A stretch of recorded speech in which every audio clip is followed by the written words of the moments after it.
இல்லை, தனுஷாரை பொறுத்த வரைக்கும் தனுஷார் சுக்கிரன் ராகு சேர்க்கை உள்ளவர். அடுத்த சூப்பர் ஸ்டாராக எஸ்கே வரதுக்கு நிறைய வாய்ப்பு ஒன்று உண்டு. மாந்தி யோகங்கிறது வந்து பார்த்தீங்கன்னா சிவகார்த்திகேயன் சாருக்கும் வந்து கமல் சாருக்கும் அந்த மாந்தி யோகம் மிகப்பெரிய அளவில் இருக்கிறதால பொதுவாகவே வந்து பார்த்தீங்கன்னா அல்லு அர்ஜுனை பொறுத்த வரைக்கும் அவருக்கு மாந்தி யோகம் வந்து சுக்கிரன் பக்ர யோகம். அல்லு அர்ஜுனை பொறுத்த வரைக்கும் டீசென்ட் ரோல்லே இருந்தாலும் ஒரு ரக்கர்டு ரோல் கொடுத்தா தான் ஹிட் அடிக்கும். ஏன்னா இவருக்கு சுக்கிரன் பக்ர யோகம். தனுஷ் சார் அவர் வந்து மூணாவதா இப்போ ஒரு படம் டைரக்ட் பண்ணி நல்லாவே சக்ஸஸ் ஆயிருக்கு. அப்படின்னு இருக்கும்போது இதுக்கப்புறம் அவரோட கெரியர் வந்து டைரக்ஷன் நோக்கி போகுமா இல்லை ஆக்டிங் நோக்கி போவார்? தனுஷாரை பொறுத்த வரைக்கும் தனுஷார் சுக்கிரன் ராகு சேர்க்கை உள்ளவர். தனுஷாரை பற்றி நானே சில பதிவுகள்லாம் கொடுத்துருப்பேன். சுக்கிரன் ராகு சேர்க்கைன்னா இந்த பெண் விஷயத்தில் வந்து வீக்கு அப்படின்லாம் விமர்சிக்கப்படுவார்கள். அவரை வந்து அவருடைய கெரியர் வைஸாக நீங்கள் அவரை ஏற்றுக்கொண்டால், அதாவது ஒரு சக்ஸஸ்ஃபுல் ஒரு ஆக்டர், சக்ஸஸ்ஃபுல்லான ஒரு மீடியா பர்சன் அப்படின்னு நீங்கள் ஏற்றுக்கிட்டீங்கன்னா அந்த சுக்கிரன் ராகு திரைத்துறையில் மீடியாவில் மிகப்பெரிய ஒரு வெற்றி கொடுக்கும்போது அதே சுக்கிரன் ராகு என்ன பண்ணுவார்னா பெண் விஷயத்தில் இந்த மாதிரி ஒரு சர்ச்சையெல்லாம் ஏற்படுத்துவார். அதை ஏற்றுக்கொண்டால் இதையும் ஏற்றுக்கிட்டு தான் நீங்கள் ஆகணும். அதை ஏற்றுக்கலாமல் ஊரில் போய் ஒரு பொட்டி கடை வச்சு பொழைச்சிக்கலாம், ஊரில் வந்து நார்மல் ஒரு பர்சனாக வாழலாம் அப்படின்னா அப்போ அவருக்கு வந்து பெண் பிரச்சனையோ எதுவும் வரப்போகிறது இல்லை அப்படின்னு ஒரு விமர்சனம் பண்ணியிருப்பேன். இதை பெரிதாக எடுத்துக்கொண்டால் அந்த வாழ்க்கை இனிக்காது.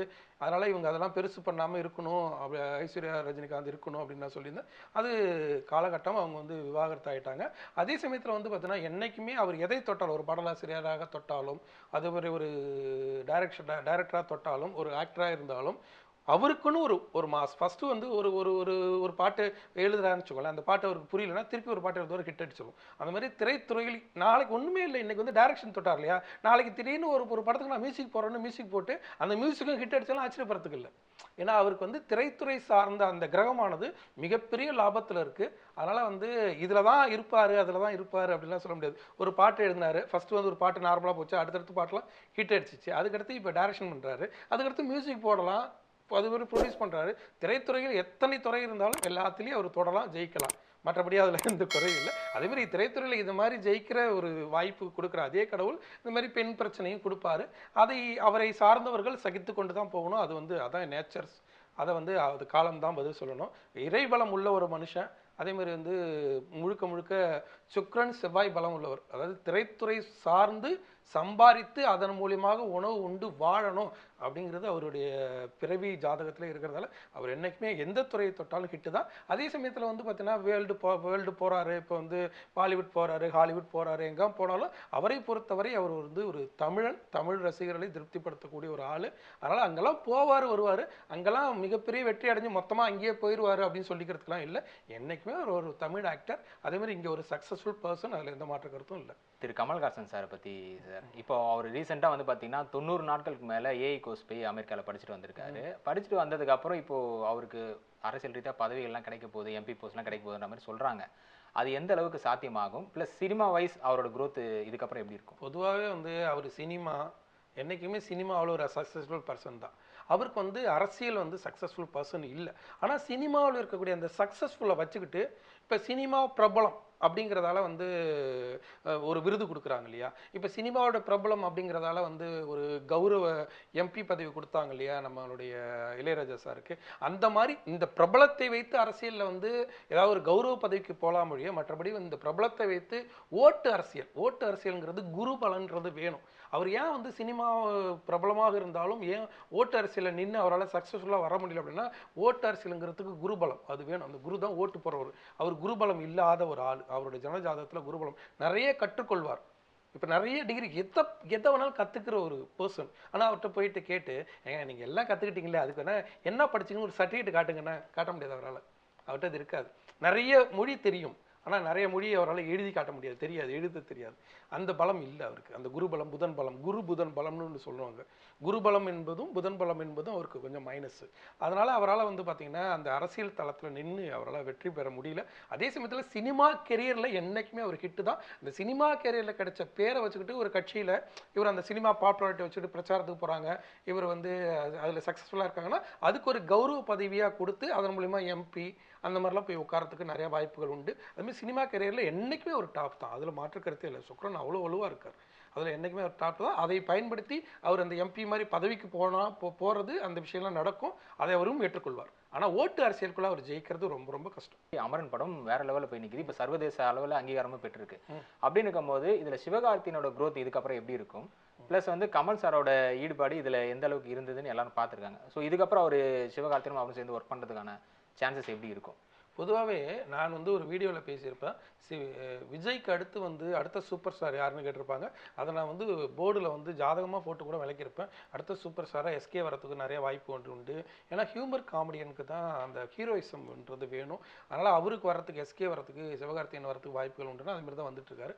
அமரன் படத்தை பொறுத்தவரை வந்து பார்த்தீங்கன்னா அது அவரோட வெற்றியே அல்ல. அது வந்து முகுந்தன் அப்படிங்கிற ஒரு ராணுவ வீரனோட வெற்றி. அந்த ராணுவ வீரனுக்கோட வெற்றிக்கு ஒரு அங்கீகாரம் கிடைக்குது, அவ்வளவுதான். அது வந்து சிவகார்த்திகேயன் வந்து ஒர்க் பண்றாரு, அந்த கேரக்டரா வாழ்ந்திருக்காரு அப்படின்னு தான் சொல்லணும். அதுதான், அது உண்மை. அது மறுப்பதற்காது அவரோட வெற்றி அல்ல. இப்போ ஒரு சில படங்கள் அவரோட வெற்றின்னு நம்ம சொல்லலாம். ஆனா இந்த படத்தை பொறுத்தவரை அந்த முகுந்தன் அந்த கேரக்டர் தான் வெற்றி பெற்றது. இன்னொன்று வந்து பார்த்தீங்கன்னா அந்த மாந்தி யோகம்னு ஒரு யோகம் உண்டு.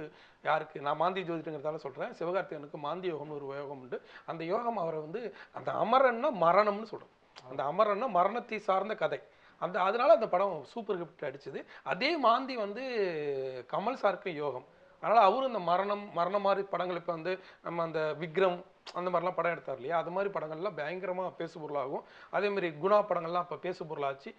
நம்ம குருதி பண்ண அது மாதிரி மரணம் சார்ந்த படங்கள்லாம் ஒரு பேசு பொருளாகும். அந்த மாந்தி மரணத்தை குறிக்கக்கூடிய கிரகம். அதனால அது பயங்கரமான பேசு பொருளாச்சு. அது இன்னும் அவார்டுக்கெல்லாம் போயிட்டு இன்னும் வந்து ஆக்சுவலாக வந்து அந்த யோகம் இருக்கு இல்லையா, அந்த மாந்தி யோகத்துக்கு இன்னும் பெரிய வெற்றியே அடையலாம். அதை வந்து இன்னும் வந்து அவங்க இன்னும் தரமாக எடுத்துருக்கணும். இன்னும் கூட எடுத்துருக்கலாம். இன்னும் கூட எடுத்து அதை கமர்ஷியல் ஹிட்டாக எடுத்துட்டாங்க. ஆக்சுவலாக வந்து ஆர்ட் ஹிட் மாதிரி எடுத்திருந்தா அது வந்து ஆஸ்கார் அளவுக்கு போகலாம். அந்த அளவுக்கு வந்து இவங்க 2 பேருக்குமே அந்த யோகம் இருக்குது. அந்த இயக்குனருக்கு எந்த அளவுக்கு இருக்குன்னு எனக்கு தெரியல. ஆனால் அந்த மாந்தி யோகங்கிறது வந்து பார்த்தீங்கன்னா சிவகார்த்திகேயன் சாருக்கும் வந்து கமல் சாருக்கும் அந்த மாந்தி யோகம் மிகப்பெரிய அளவில் இருக்கிறதால அவங்க வந்து அந்த ஆர்ட் ஃபிலிம் மாதிரி எடுத்திருந்தா அவ்வளோ பெரிய ஹிட் அடிக்கிறது கூட வாய்ப்புகள் உண்டு. அது வந்து அது மிகப்பெரிய அளவுக்கு போனாலும் அது வந்து வரவேற்கத்தக்கது தான். அதுக்கான வாய்ப்புகள் இருக்கும். இன்னொன்று வந்து சிவகார்த்திகேயனை பொறுத்த வரைக்கும் ஒரு ஹியூமர் காமெடியன். அதனால ஹியூமர் காமெடியன் அப்படிங்கிறது வந்து இப்போ அண்ணன் ஒரு மாதிரி பேசுவார் விஜய் சார், அது ஹியூமர். அந்த ஹியூமரோட வந்து ஹீரோயிசம் பண்ணும்போது ஜெயிச்சிருவாங்க. அதை தான் ரஜினி சார் பண்ணார். அதுதான் வந்து எம்ஜிஆர் அந்த காலத்தில் பண்ணார். அது எல்லாமே அந்த காலகட்டத்தில் வந்து இருக்கிறது. அதே மாதிரி வரும்போது இவங்க ஜெயிச்சிருவாங்க. அதுதான் அவங்க ஜனஜாதகமும் சொல்லுது. அதில் வந்து என்றைக்குமே அவர் வந்து டாப்பு தான். அடுத்து வந்து சிவகார்த்திகேயனுக்கு அடுத்தடுத்து வரக்கூடிய படங்கள் வெற்றி பெறும். சில படங்கள் வந்து தோல்வி மாதிரி தெரியும். ராகு யோகத்தில் வேற இருக்கார். அதனால் எவ்வளோ வெற்றி பெற்றாலும் சின்னதாக தோல்விகளை சந்தித்தாலும் அவர் வந்து கெரியர் பெரிய லெவலில் போயிட்டார். இனிமேலுக்கு வந்து இறங்கி வரதுக்கான வாய்ப்புகள் இல்லை. அவர் என்றைக்குமே இனிமேல் ஏறுமுகம் தான். ஓகே சார், இப்போ இந்த மாந்தின்ற ரிலேட் சொல்லும்போது உயிர் அந்த சம்மந்தப்பட்ட விஷயங்கள் சொன்னீங்க. அப்படிதான் இந்த புஷ்பா 2 படம் ரிலீஸ் ஆகும்போது ஒரு உயிர் இழப்புன்றது ஏற்பட்டுச்சு. அது வந்து அல்லு அர்ஜுனோட கெரியர்ல ரொம்பவே பேசப்படுற விஷயமா மாறிச்சு. அப்படின்னு இருக்கும்போது அல்லு அர்ஜுனுக்கு இதுக்கப்புறம் வர படங்கள் எப்படி இருக்கும்? புஷ்பா 3 வந்தா இதை விட ஒரு குரோத்ன்றது அதிகமா இருக்குமா? பொதுவாகவே வந்து பார்த்தீங்கன்னா அல்லு அர்ஜுனை பொறுத்த வரைக்கும் அவருக்கு மாந்தி யோகம் வந்து சுக்ரன் வக்ர யோகம். சுக்ரன் வக்ர யோகம் அப்படின்னா என்னன்னா அந்த ரக்கடான ஒரு கேரக்டர்ஸ். இப்போ வந்து சிரஞ்சீவி பையன் ராம் சரண் இருக்கார் இல்லையா, அவருக்கு ரக்கடான கேரக்டர் கொடுத்தா படம் ஹிட் அடிக்காது. அவர் சுக்ரன் நேரடி யோகம். அவருக்கு வந்து பார்த்தீங்கன்னா ஒரு டீசென்ட் ரோல் அந்த மாதிரி தான் இருக்கணும். அந்த மாதிரி இருந்தால் தான் படம் ஹிட் அடிக்கும். அதே வந்து அல்லு அர்ஜுனை பொறுத்த வரைக்கும் டீசென்ட் ரோல்லே இருந்தாலும் ஒரு ரக்கர்டு ரோல் கொடுத்தா தான் ஹிட் அடிக்கும். ஏன்னா இவருக்கு சுக்ரன் வக்ர யோகம். அதை தான் புஷ்பா 2ல கொடுத்தாங்க. அதுதான் ஹிட் அடிச்சது. இப்போ கேஜிஎஃப் நடிச்சார் இல்லையா யாஷோட இளமை கால படங்கள்லாம் நீங்கள் எடுத்து பாருங்க. அதில் வந்து பார்த்தீங்கன்னா ரொம்ப டீசெண்டாக சாக்லேட் பாய் மாதிரி தாடி கூட இல்லாமல் நார்மலாக நடிச்சிருப்பாரு. அதுக்கு பேர் சுக்ர யோகம்னு சொல்கிறது. சுக்ர யோகத்தில் நடித்ததால் அந்த படங்கள்லாம் நார்மலாக போச்சு. சில படங்கள் போகல. இவரெல்லாம் ஒரு ஹீரோவான யாஷை கிண்டல்லாம் பண்ணினாங்க. அது மாதிரிலாம் இருந்துச்சு. அதுக்கப்புறம் சுக்ரன் வக்ர யோகன்றது மாதிரி தாடிலாம் வச்சுட்டு ஒரு மாதிரி ரக்கடா ஒரு படங்கள் பண்ணும்போது தான் பயங்கர ஹிட் அடிச்சது. அந்த மாதிரி ஒரு அந்த ரக்கடு ரோல் பண்ணும்போது அல்லு அர்ஜுன் ஹிட் அடிக்கும். அதே அடுத்தடுத்து படங்கள் அவருக்கு நிறைய ஹிட் அடிக்கும். அதே மாதிரி அந்த சுக்ரன் வக்ரயோகமாக இருந்தாலும் அவருக்கு மாந்தி தோஷம் இருந்ததால ஒரு மரணம் நிகழ்ந்துச்சு. அந்த மரணமானது அவருக்கு பேசு பொருளாகி கைது வரலைக்கும் போச்சு. அதனால அவருடைய கெரியர் ஒன்றும் பாதிக்கப்படாது. அவருடைய கெரியர் என்னைக்குமே டாப் தான். அது ஒரு பாட்டு ஏறி போவார். இதெல்லாம் யார் பார்த்துக்கணும்னா ஒரு படத்தை எடுக்க துடிக்கிறார் இல்லையா, ஒரு ப்ரொடியூசர் இருக்கார் இல்லையா, ஒரு தயாரிப்பாளர், அவர் பணம் போடுறாரு. அப்போ பணம் போடும்போது இவங்களுக்கு என்ன மாதிரி கிரக அமைப்பு இருக்கு, ஜோதிடத்தை ஒரு வழிகாட்டியா இருக்கும். பணம் கோடிக்கணக்கில் பணம் போடுறாங்க இல்லையா, அப்போ இவங்களுக்கு என்ன மாதிரி கிரக அமைப்பு இருக்கு, அப்போ அந்த மாதிரி கிரக அமைப்பு அந்த மாதிரி கேரக்டர்ஸ்லாம் கொடுத்து அதை எப்படி பூஸ்ட் பண்றது அப்படின்னு அவங்க பண்ணினாங்கன்னா அந்த படங்கள் வந்து தோல்வியை தழுவாமல் காப்பாற்ற முடியும். அந்த மாதிரி வந்து அதே மாதிரி வந்து யாருக்கு எந்த மாதிரி ரோல் செட் ஆகும் அப்படின்னு இவங்க அனலைஸ் பண்றாங்க இல்லையா. அதை தான் நாங்கள் ஜோசியத்தில் சொல்றோம். இவங்களுக்கு வந்து சுக்கிரன் நேரடி யோகம்னா டீசென்ட் ரோலு, சுக்கிரன் வக்ர யோகம்னா வந்து பார்த்தீங்கன்னா ரெக்கர்ட் ரோலு இப்படின்ற மாதிரி சொல்லலாம். அதை அவங்க கரெக்டாக கேட்ச் பண்ணி அது மாதிரி அவங்க படங்கள் அவங்களுக்கு எடுத்தாங்கன்னா தோல்வி படங்கள் தவிர்க்கப்படும். எல்லா படங்களும் வெற்றி படங்களாகும். மக்கள் எல்லாத்தையும் ரசிப்பாங்க. ப்ரொடியூசராக இருக்கட்டும், ஆக்டராக இருக்கட்டும், எல்லாரும் வந்து ஒரு தோல்வி இல்லாமல் வெற்றியாளராக வளர முடியும். இவ்வளோ நேரம் நான் கேட்ட கொஸ்டின் எல்லாத்துக்குமே பொறுமையாக இருந்து பதில் சொல்லியிருக்கீங்க. எனக்கு இதுக்கப்புறம் வர எபிசோட்ஸ் எல்லாத்துலேயும் வந்து பார்த்தீங்கன்னா தனிப்பட்ட ஜாதகம் வச்சு எனக்கு டீட்டெயிலாக இன்னும் சொன்னீங்கன்னா நல்லாயிருக்கும். பார்க்குற வியூவர்ஸுக்கும் யூஸாக இருக்கும். ஓகே, ரொம்ப நன்றி சார். கண்டிப்பாக தேங்க்யூ.